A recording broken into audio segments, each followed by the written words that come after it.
بسم اللہ الرحمن الرحیم۔ السلام علیکم۔ مولانا احسان اللہ صاحب کا ایک عجیب و غریب واقعہ اور ایمان و افروز بیان۔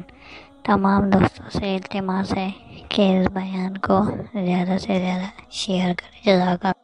بھائیو، یہ بات سرسری نہیں ہے اور یہ بات معمولی نہیں ہے اور یہ بات کچی نہیں ہے، یہ بات بنیادی ہے، یہ بات پکی ہے۔ اس امت کی قسمت نہیں پلٹ سکتی۔ آپ چلے جاؤ یورپ کے اندر سارے کے سارے امت والوں اور جا کر یہود و نصارہ کو لپٹ جاؤ۔ آپ چلے جاؤ امریکہ کے اندر اور امریکنوں کے پیچھے اپنے آپ کو سارا چلا دو۔ آپ چلے جاؤ کافروں کے پیچھے اور اپنا سارا کچھ ان کے پیچھے لگا دو، آپ کی خدمت نہیں پلٹ سکتی، آپ کے حالات نہیں بہتر ہو سکتے، آپ کا دامن پاک نہیں ہو سکتا، آپ کی پریشانیاں دور نہیں ہو سکتی۔ دور ہونے کا ایک راستہ اللہ کو راضی کرنا، اللہ کو راضی کرنے کے لیے ایک راستہ دعوت خداوندی میں چلائیں اور عبادت خداوندی میں چلائیں اور خلافت خداوندی میں چلائیں۔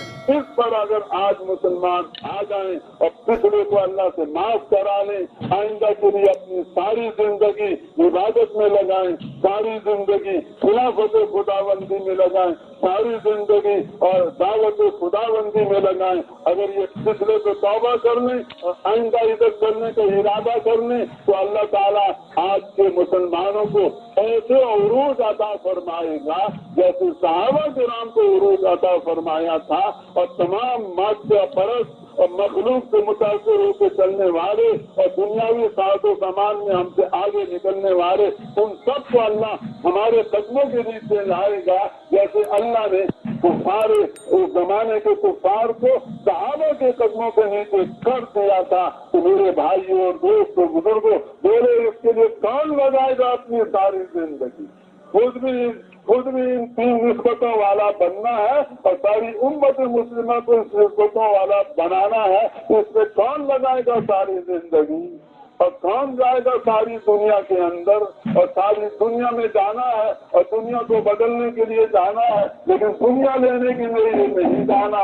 ہم اس لیے نہیں جاتے، ہم اس لیے امریکہ نہیں جاتے کہ ان کی دنیا سے ہم فائدہ اٹھائیں، ہم اس لیے آسٹریلیا نہیں جاتے کہ ان کے نقشوں سے ہم آرام سے سہولت اٹھائیں، ہم اس لیے نہیں جاتے یورپ کے اندر کہ وہاں کے دنیاوی ساز و سامان کو ہم حاصل کریں۔ ہم اس لیے جاتے ہیں تاکہ ہم بھی عبادت والے بنے، ہم بھی خلافت والے بنے، ہم بھی دعوت والے بنے، اور کل قیامت کے دن ہمیں کیا لینا ہے؟ کل قیامت کے دن ہم حضرت محمد علیہ السلام کی خدمت میں حوض کوثر پر جائیں تو حضور ہمیں دیکھ کر خوش ہو جائیں اور ہم سے فرمائیں کہ میری امت نے مجھے چھوڑ دیا، میرے قرآن کو چھوڑ دیا، میری احادیث کو چھوڑ دیا، میرا اللہ میرے امتی کو روزانہ سنت کے بال چہرے پہ رات کو دیتا تھا، میرا امتی کھڑا ہو کر صبح اپنے چہرے سے میری سنت کے بالوں کو اتارتا تھا اور گندے نالی میں پھینک دیتا تھا۔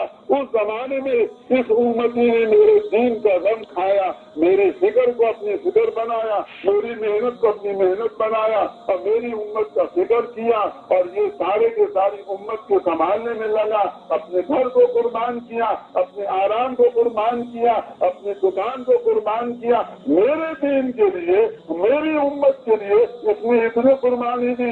ہمارا ہاتھ پکڑیں گے، ہمیں سینے سے لگائیں گے اور اللہ کے دربار میں لے جائیں گے، ہمیں ہر قربانی کا بدلہ اللہ تعالیٰ سے دلوائیں گے۔ ہم نے جو کچھ لینا ہے کل قیامت کے دن اللہ سے جا کر لینا ہے۔ تو بھائیوں، جس طرح آپ نے مولانا احسان اللہ صاحب کی کارگزاری کو سنا تو اس سے اندازہ لگا لیں کہ ہمیں اس دنیا میں کس کام کے لیے بھیجا ہوا ہے اور ہم نے کیا کام کرنا ہے۔ بس دین کا کام ہی کرنا ہے اور اللہ کو راضی کرنا ہے۔